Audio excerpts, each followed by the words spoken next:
In this video, I'm going to address something that someone had asked me about a couple of days ago. Um, they were building a subwoofer from scratch, and they had put drop-ins, pre-assembled drop-ins before. They're always assembled. But though he had ran into a problem.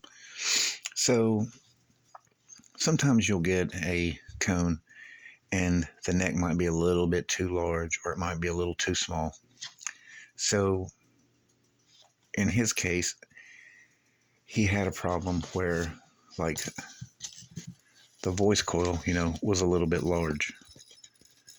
And he was worried about, when he did his, bead up here of it, running through down the former and so forth. So as you can see, this is, it's a little large. So what you can do is, for instance, that's like a 2.4, or I'm sorry, like a 2.38, like right around 2.4 is the outer diameter of this former, and this is a 2.5-inch neck on like this cone. I'm just using it for an example.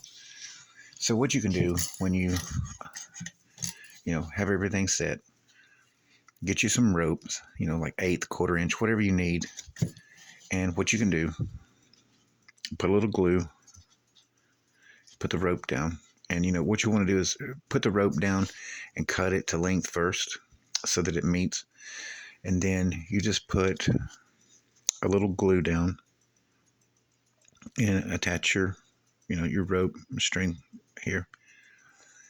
Hit it with a little accelerator, and then as you move around, you can put a little down, work your way around until you have it there.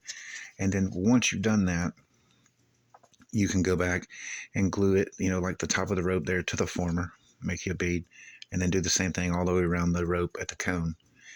And if you use epoxy after the fact, then you can encapsulate that bead joint. Now,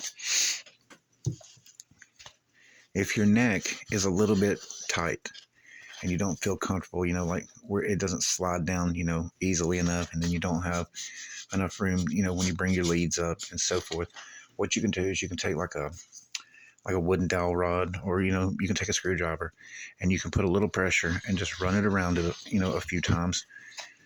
Test it. If it's still a little bit too tight, do it again. And then if it's still too tight, you can do it, a few times, just to widen that neck out a little bit. But if it's, still too tight, you can go in and sand it as well. So I just wanted to touch on that real quick. It's just a short video.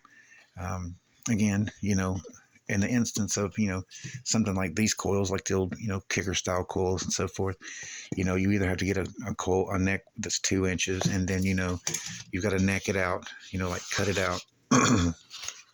Or you have to buy like a 2.5-inch neck, and then you run into that problem with a little bit of slop or slack in it.